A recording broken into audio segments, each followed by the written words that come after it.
quiero un proyecto distinto para mi vida, un proyecto de solidaridad. Entonces veo en la vida religiosa una opción.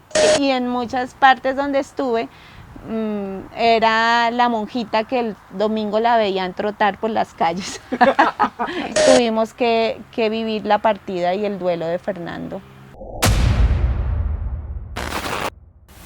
Soy hija de campesinos y la menor de 11 hijos, de papá y mamá súper católicos, muy huilenses. Por la necesidad del estudio nos vinimos a la parte urbana de Pitalito. Entonces ingresé a la escuela normal. Lo mejor que me pudo pasar en la normal fue conocer o que Pachito Soto me descubriera como un talento deportivo. Y desde muy pequeña empecé pues a rankear a nivel nacional en las competiciones, entonces eso me apasionó en la adolescencia. Fui muy libre y muy independiente desde muy chiquita. Entonces, terminando el bachillerato, me entra una crisis filosófica, como no quiero ser lo de todo el mundo. Todo el mundo se gradúa para una carrera que le dé plata o dónde está el mejor porvenir. Quiero un proyecto distinto para mi vida, un proyecto de solidaridad con los más desfavorecidos. Entonces veo en la vida religiosa una opción. ¿Pero por qué llega a eso, Judith? Yo quería cambiar el mundo, entonces pensé que ese era el camino de cambiar el mundo. Y estuve compartiendo más o menos 6 años. Descubro mi vocación de ser docente con las hermanas. Sin embargo, mi rebeldía sigue, ¿no? Me retiro de la comunidad unos años después, precisamente buscando esas respuestas a razones que no las encontraba, entonces decidí retirar.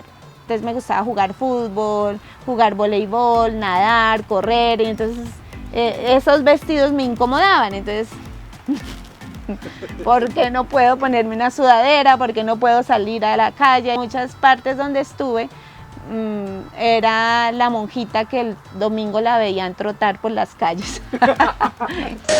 pero siempre sin ir en contra de lo fundamental que era el servicio con la gente.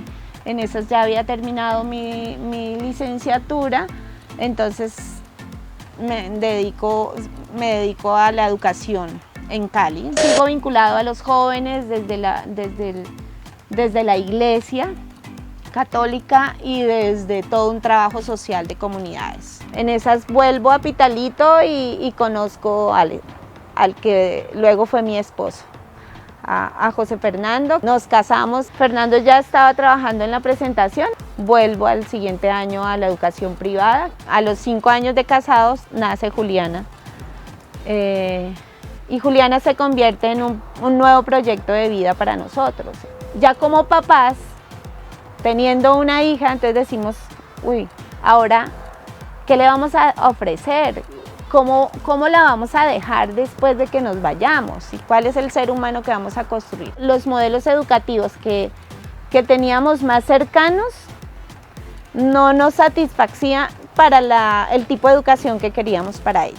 Habíamos ya consultado varias opciones que tenían en Colombia, en el mundo, pero ya estábamos radicados en Pitalito, no queríamos irnos y sentíamos que de pronto esa necesidad de tipos de educación distintas que teníamos nosotros como papás, también lo tenían otros papás, amigos nuestros. Ahí empezamos a contemplar la opción de una escuela para ella y para muchos niños como ella. Dios me regala a un ser humano como Fernando como mandado a ser. Es ese ser humano que desde que nos conocemos pensamos en qué tipo de hogar y en qué tipo de familia queremos construir. Entonces juntos siempre soñamos juntos, construimos juntos. Entonces nunca era Fernando Bautista por allá y Judith Narváez por acá. Me costó con el tiempo y él me enseñó el que ya no eres tú, sino que somos dos, y mirando hacia el mismo foco y hacia el mismo camino. Entonces, y da la casualidad de que él es educador y yo también soy educadora, a mi estilo y él a su estilo, hasta que construimos juntos el proyecto educativo que queríamos juntos. Si nosotros pensamos en cuál es el origen del Liceo Freire. Es Fernando, Judy y Juliana. La primera niña matriculada era Juliana. Entonces, cuando pensamos en el Freire, siempre hablamos de familia. No es educar al niño, sino que son familias. Queríamos hacerle un homenaje a un profesor. Y dentro de todos los que estudiamos y vimos Paulo Freire, que es el brasilero que muere en los años 90, intentando hacer transformaciones en educación. Si transformo la escuela, transformo la sociedad. Él habla mucho del tema de la transformación. Transformar el ser humano para transformar la sociedad. Y eso es, y cambiar la escuela es cambiar los seres humanos.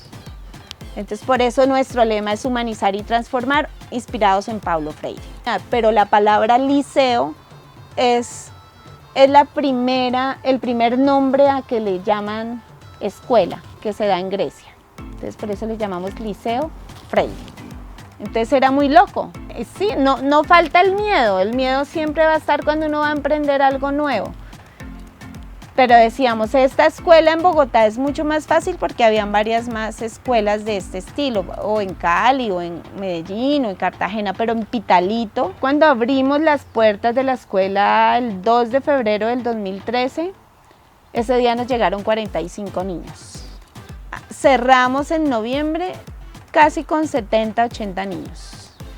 Este año vamos en 10º. Los chicos, tenemos algunos chicos que iniciaron hace 11 años con nosotros en el 2013, que iniciaron de 4 años y hoy están en 10º. Nosotros empezamos en una casa del centro de las del barrio Quinche, de Pitalito, pero luego esa casa nos quedó chiquita, entonces nos tocó tomar la casa de atrás, romper paredes por dentro, después esa casa tampoco no nos dio abasto, nos tocó rentar otra tercera casa y después rentar otra cuarta casa. Entonces eran 4 casas unidas por dentro, todas con patios grandes adentro. Entonces ya se nos convirtió en una dificultad porque teníamos 3 sedes prácticamente. El deporte en Manzanares, eran las 4 casas unidas y otro edificio en la carrera cuarta. Entonces ya, eso fue en el 2019 que teníamos, entonces ya dijimos necesitamos estar todos juntos. Entonces fue ahí donde pensamos en este espacio. Había sido antes el antiguo Club Campestre. Son cerca de 40.000 metros cuadrados. Se nos prestaba la posibilidad de crear los espacios que queríamos. Iniciando el 2020, que fue el año de los picos, o sea, iniciamos con la alegría del nuevo campus y esa dicha nos duró 1 mes y medio, porque al 1 mes y medio nos encerraron por la pandemia.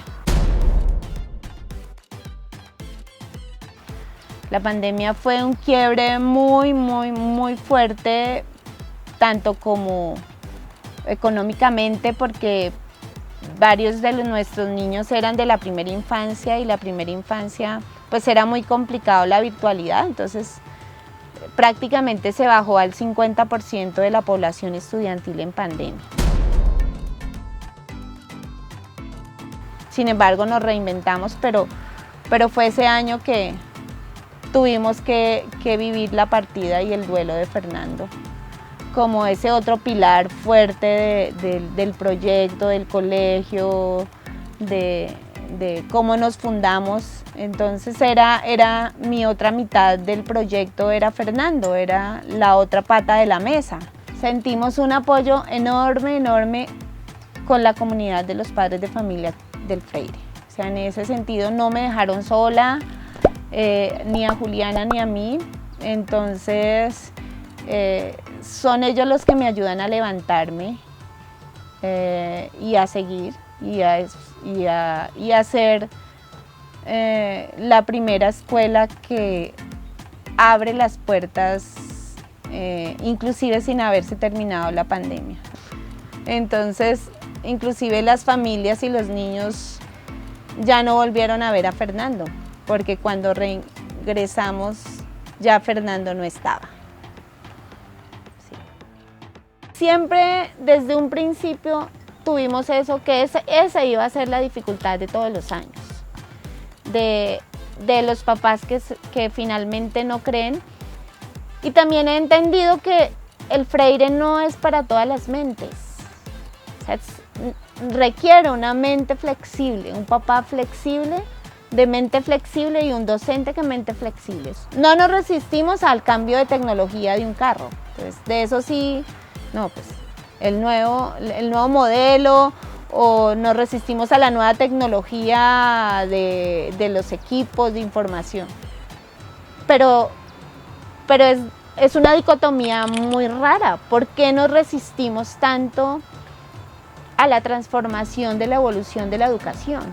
Queremos seguir educando como se educaba hace 300 años, con regla, con silla. La letra entra con emoción, con motivación, con alegría.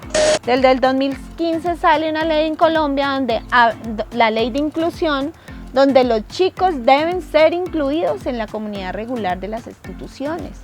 Entonces, muchos docentes se niegan, diciendo es que no estamos preparados.